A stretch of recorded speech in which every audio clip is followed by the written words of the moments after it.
When we last checked in on our 56 restoration project car, the whole team was hard at work on the final touches to get it ready for the SEMA show. It came down to the last second, but the car was completed just in time for its big debut. Today, I'll sit down with some of the team members that made this car come to life and talk about the car's restoration transformation.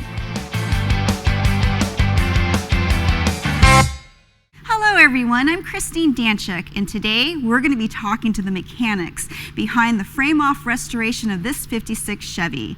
This team was able to restore the 56 with its 265 power pack just in time for the SEMA debut.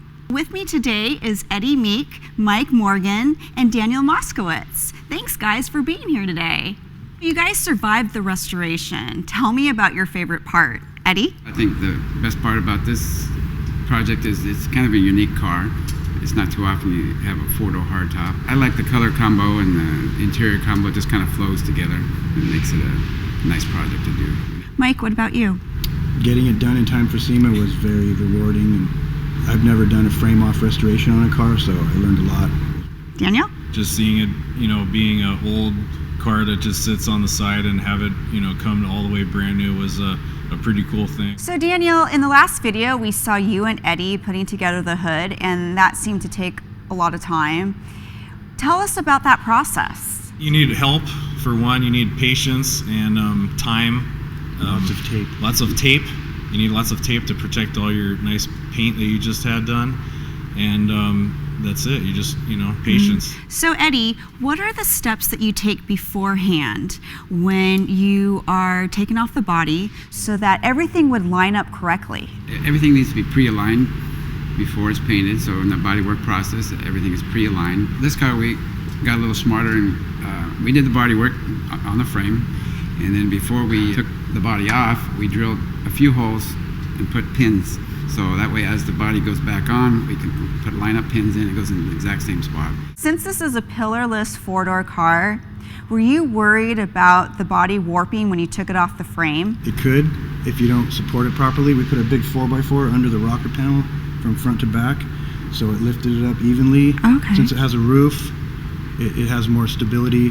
If it's convertible, sometimes you put a bar across where the door opening is. So Mike, what about the interior? When you were deciding the theme for the interior, what direction did you decide to go in? Since it was a Bel Air, we went with the stock style interior because it's really nice looking, it's really classy, goes with the paint scheme. It's easier to put back on because it came off the car that way. Did this car come with a lot of options? The only option this car really came with was Easy Eye glass.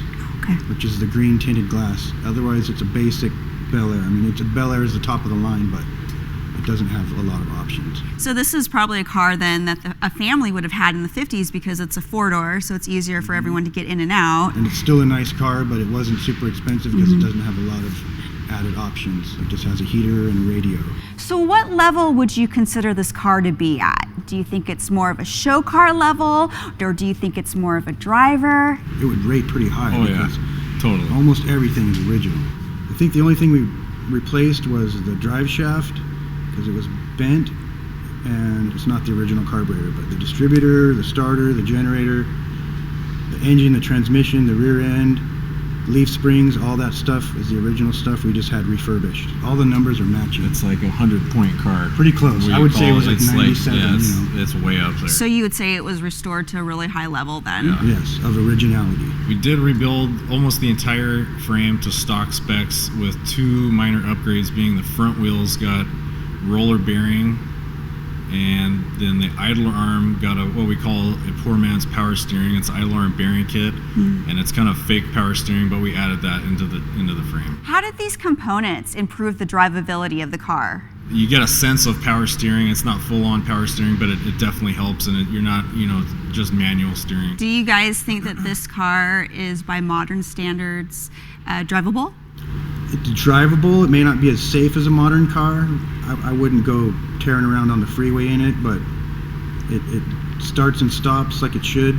Probably better than in 1956. So this car looked amazing at the SEMA booth.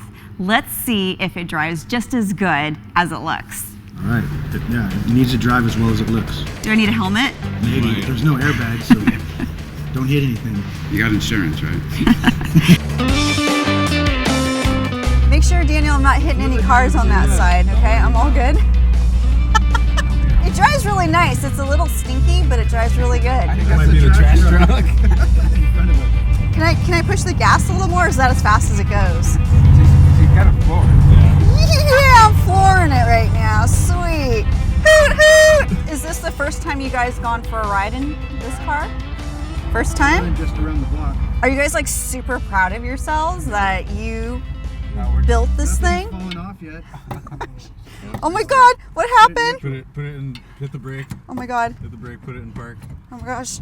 Yeah. Oh my gosh, we're gonna get hit. What am I doing? Oh, going? That's fun in driving an old car. So you guys, it runs pretty good. It's just a little kink there and here and there. How come you guys aren't paranoid like me right now? Because it's not, we don't own the car, we don't have to worry about it. I have life insurance. I'm so scared.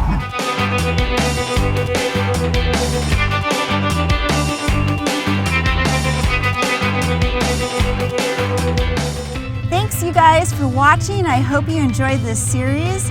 I hope you also learned a lot. I know I sure did. Stay tuned to our YouTube channel, Danchuk USA, for more cool videos.